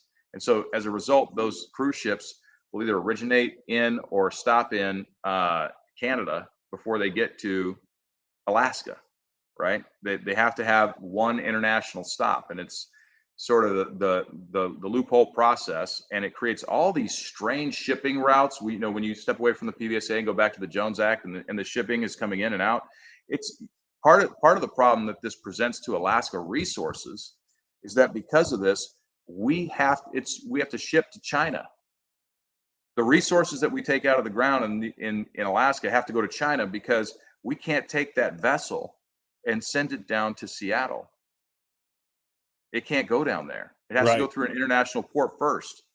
And so it ends up being cheaper to send Alaskan resources to places like China than it is to send them to the United States and to other parts of the United States. And so as a result, we end up sending the entire subsequent supply chain overseas, where we could be building those products that result from Red Dog resources, right? And from other mines and activities in Alaska. We ship the entire supply chain as a result because we don't have the ability to further process those because it's uneconomic on step one, in part because of the Jones Act. So would you support a complete repeal of the Jones Act, a revision, a phase out? I mean, you mentioned it. Do you have a plan on this? I mean, it sounds like you've given it some thought. This is something I've been thinking about for a long time, but it sounds like you've given it some thought. Do you have a plan? Oh, absolutely. So I think it needs to be phased out because these vessels, they have depreciable lives, right? So you purchase one of these under the auspices of an existing regulation as a business, and you say, okay, this vessel is supposed to last me 15 years as an example. Then that act needs to be phased out over the useful life of that vessel, right? And it can be done such that it doesn't impact business in a negative way. I mean, they're operating under regulations that have been in effect for over a century, so you don't want to cut them off instantly. But there's a way to glide path your way out of this by phasing it out over time and ensuring that things remain competitively balanced during that phase out period. And then you're done, and then you're out, and you're open, and you're in a free market competition environment, and it gives time for the industry to retool and renegotiate contracts and do the things that they need to do in order to be globally competitive. But I think that's the way you do it smartly. You don't just one day wake up, turn the whole thing off, and tell the businesses, well, tough luck, because it's government that created the problem. Government needs to help make that as least painful as it can be to those who've made an investment around a regulatory framework. Would you support an exemption, an emergency exemption for Alaska to be able to ship Alaska port to Alaska port? To get a waiver or an emergency exemption for a period of time, especially in this time of crisis, quote unquote crisis, as we look at what's going on with Cook Inlet gas. Would you push for something like that? Oh, absolutely. There's no reason not to do that. And I think the average person on the street here in Alaska hasn't quite come to terms with the idea that we truly are going to run out of gas in the Cook Inlet. Not because it's not there, but because it's not being developed. Right? Let's be clear about that. There are resources there, but if they're not able to hit the gas pipeline infrastructure and be piped in and be utilized, well, the fact that it's in the ground doesn't help us when it's 20 below. Right. And you don't have a lot of time left on the clock. 5 years goes by in a flash when you're talking about the kinds of investments necessary in order to ensure that we have sustainable, reliable supplies of gas in the winter in South Central. So, there's not going to be enough time on the clock if we don't start moving immediately on this issue. And I think that's the challenge, is that we're running out of time. Even though 5 years seems like a long time, it's really not. We're out of time right now. Right, so right. Absolutely, I would support that. Nick Begich is our guest candidate for the U.S. House of Representatives. We're going to continue here in just a moment. Don't go anywhere. One final segment dead ahead. The Michael Duke Show. Common sense, liberty-based, free thinking radio. Back with more. And Nick Begich right after this.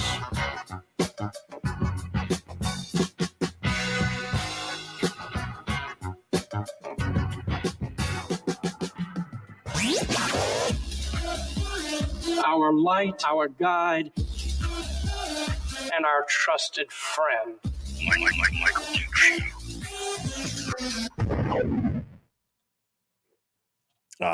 Your light, your guide, your trusted friend. Your trusted friend. That's me. That's me. Yes. That's right. That's right. Right. Everybody trusts me. Everybody loves me. Everybody loves to hate me. No, this Jones Act, you talk to the average person on the street, they have no idea what the Jones Act is. And then when you explain to them what the Jones Act is, they go, that is the dumbest thing I ever heard. And you're like, yeah.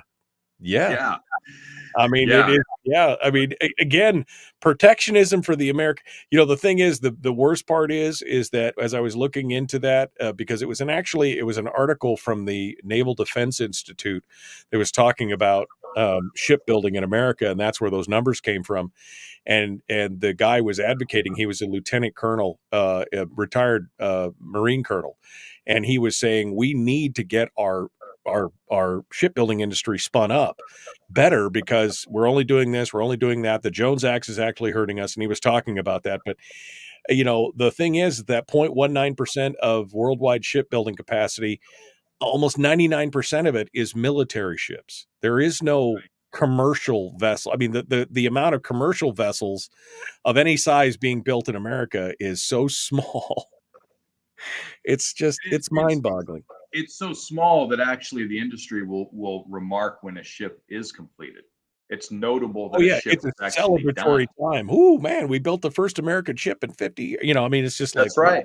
Yeah, that's what happens, because what many in the industry will say, right? And because I've heard it a number of times. Well, we need to protect U.S. shipbuilding to ensure that U.S. naval vessels are built in the United States, and we have the capacity to do that.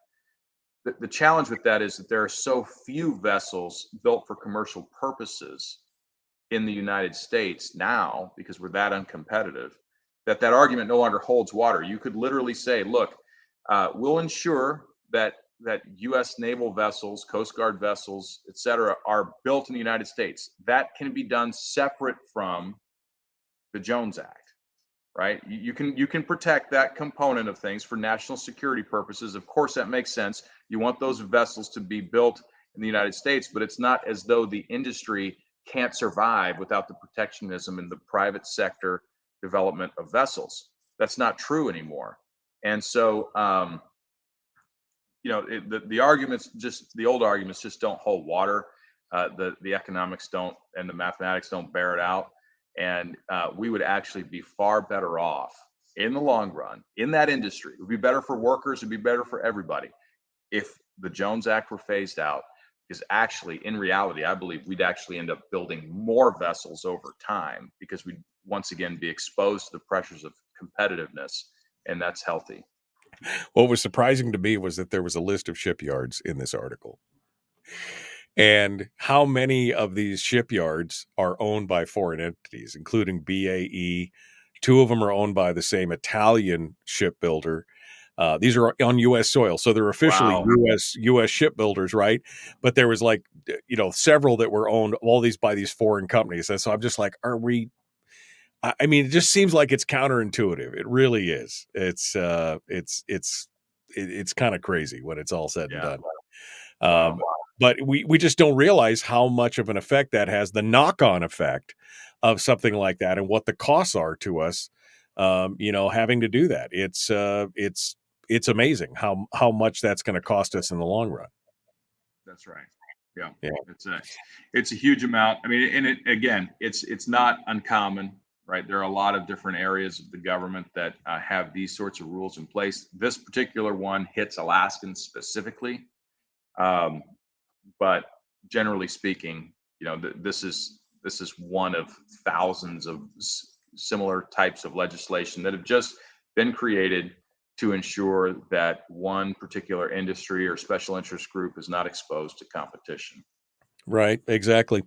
And that leads us to talk about this week's sponsor, World of Warships. No, I'm just kidding. Mike Ray just said that in the chat room. World of Warships. He's going to announce it as a sponsor soon, which is kind of a fun game if you haven't played it. But it is. No, it's funny. World of Warships. You can pit a World War II destroyer against a modern day Nimitz class, whatever, and it's a fun thing. All right, Nick, we're down to a minute here or so. What's your hot topic for the week? We'll give you a lead here. What's your hot topic for the week coming into this final segment? I think one of the big topics is how we're going to handle ranked choice voting, because we're only 4 weeks away from the primary as of tomorrow. And a lot of folks don't know that the primary is coming up. And so I think that's worth talking about. I think it's worth discussing. How do we best position ourselves to win in November based on what happens in August? And that's important. I always love to talk about economic issues, monetary policy, and those sorts of things. But I think that's one thing that. All right. Well, I think we can definitely work a whole segment around that. So, and I think it's important because, again, I won't repeat myself here. We'll get into it here in just a second. The Michael Duke Show, common sense, liberty-based, free thinking radio.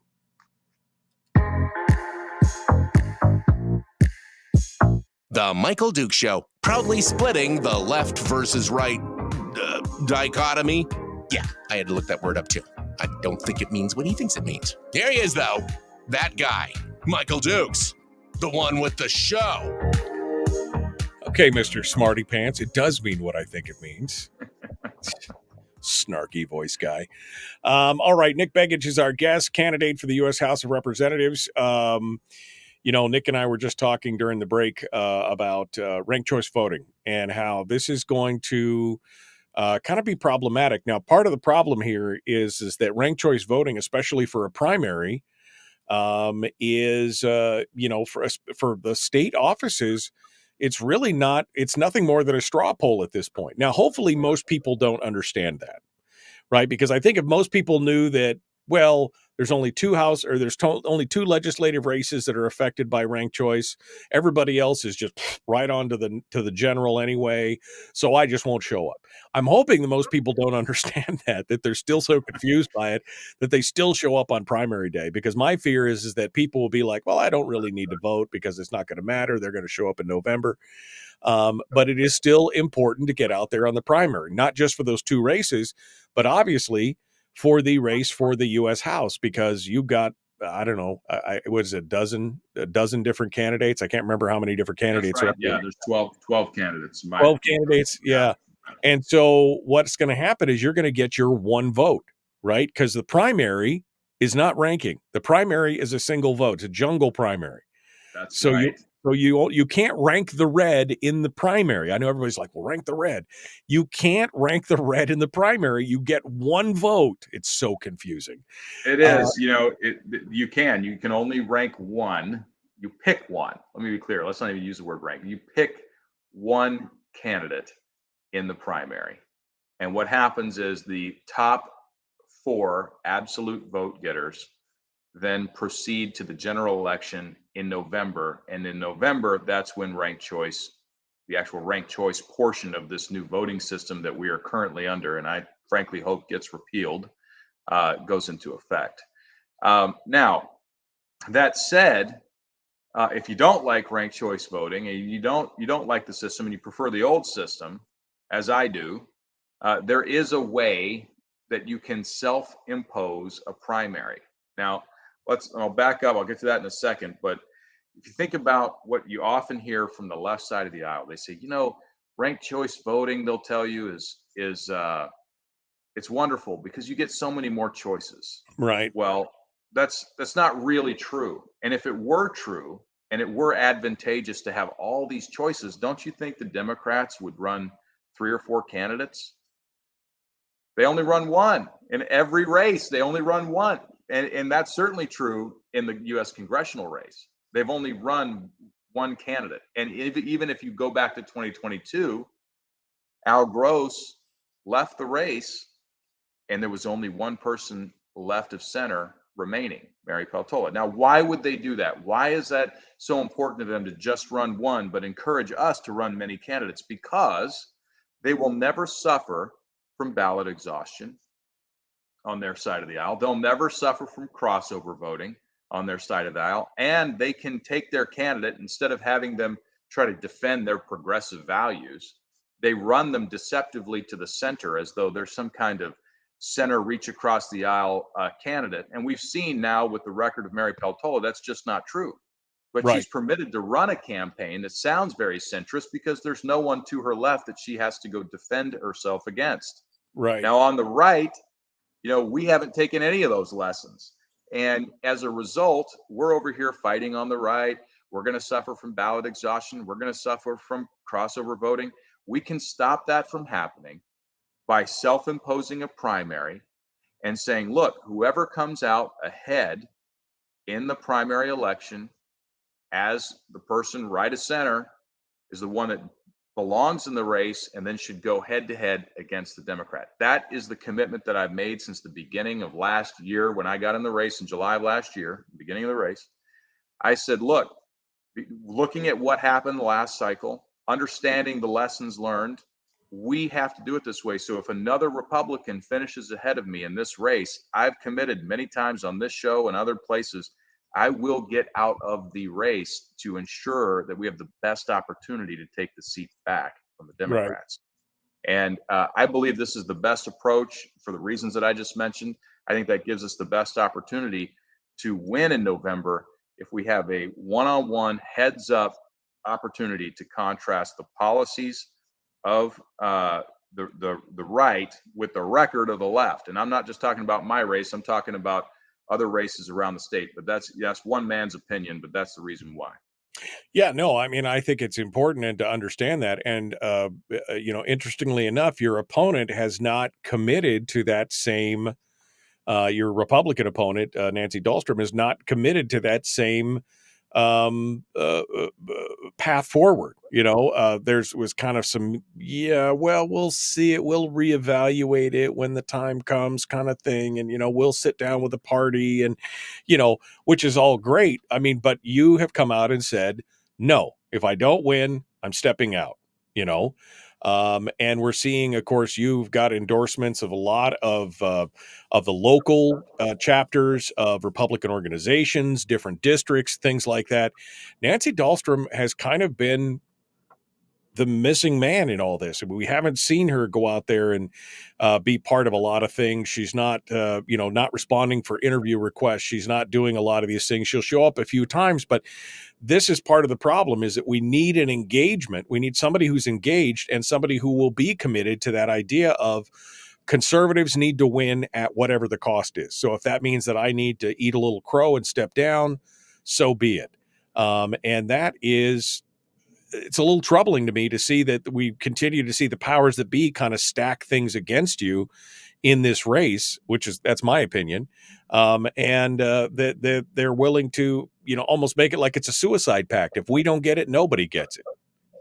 I'll tell you, and that's where, boy, there's a lot there, and we only have 5 minutes left. But the truth is, there are folks that DC doesn't want in DC. That's the reality, because they're not interested in business as usual. They're not interested in being told what to do and pressing the button they're told to press and keeping their mouth shut when they're told to keep their mouth shut. And I'll tell you, there are a lot of folks in DC that would love for me not to be there, because I believe that when you're elected to represent people of your district, in our case, the congressional district is the entire state of Alaska, but you're there to represent them.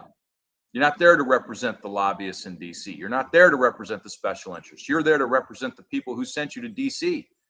And we have a tremendous opportunity in this nation to restore this nation, to restore the greatness of this nation, to restore personal liberty in this country, and to restore the idea of the American dream, make that real again, so that people, no matter where you're born, whether you know someone or don't know someone, how you're connected, whatever, if you put forward the effort and you pursue excellence and you make the right decisions, and you live a good life, that you should have an opportunity to succeed in this country.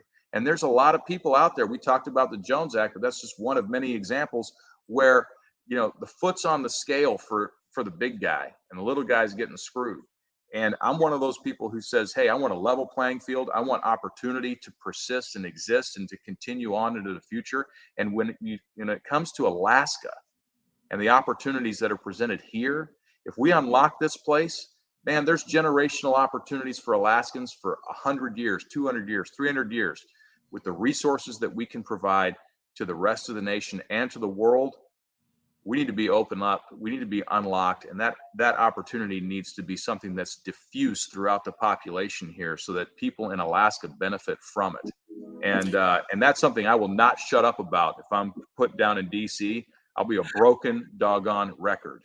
Yeah, no, they definitely would not be the popular guy in DC. They definitely do not want a Nick Begich down there making trouble. This young whippersnapper's making trouble for us everywhere we go. That's what they don't want down there. All right, Nick Begich, thank you so much, my friend. Appreciate you coming in. Thank you. Good to talk to you. Folks, we're out of time for today. Tomorrow, Brad Keithley, Chris Story. Wednesday, we got Miguel Rivera's The Michael Duke Show, Common Sense, Liberty Base, Free Thinking Radio. Be kind, love one another, live well.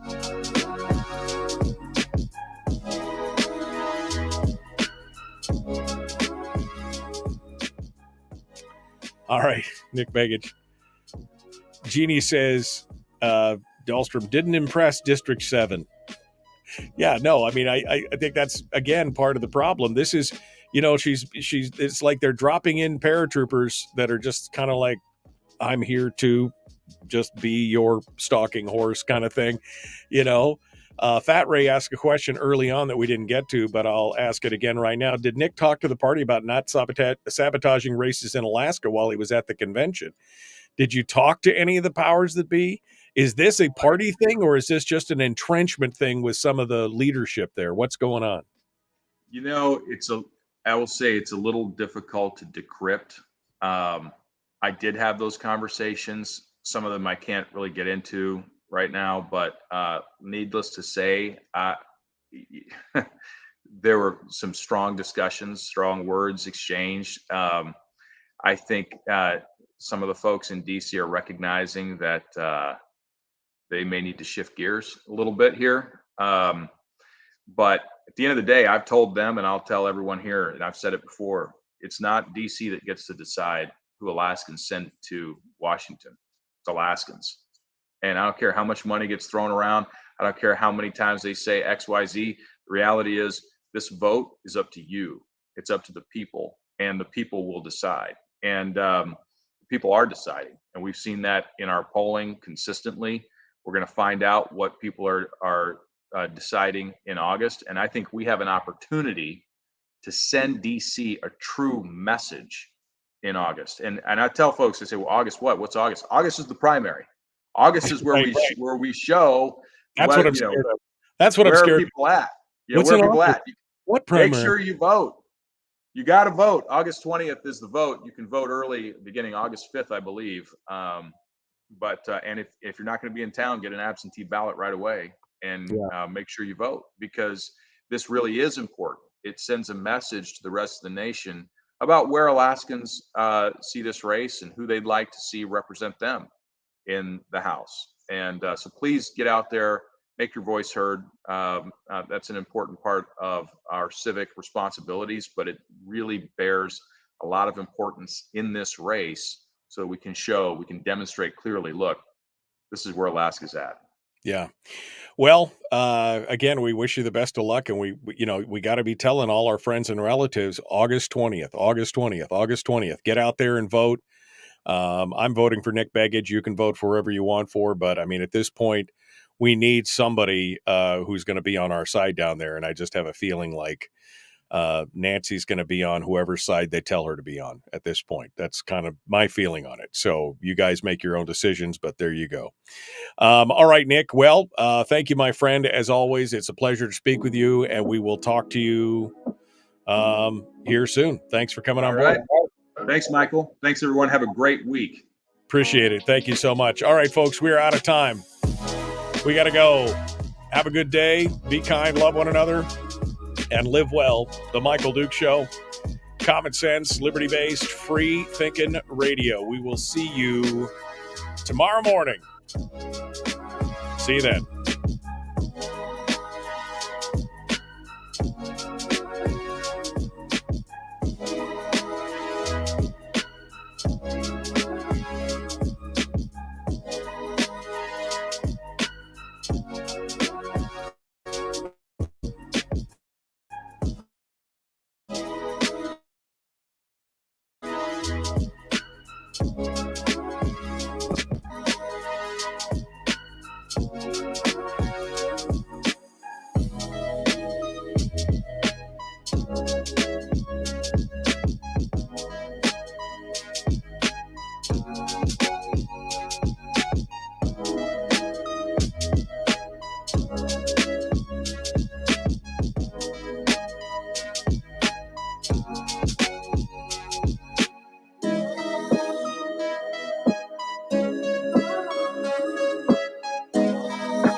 We've shed our terrestrial radio skin, and now we are slimy lizard internet people.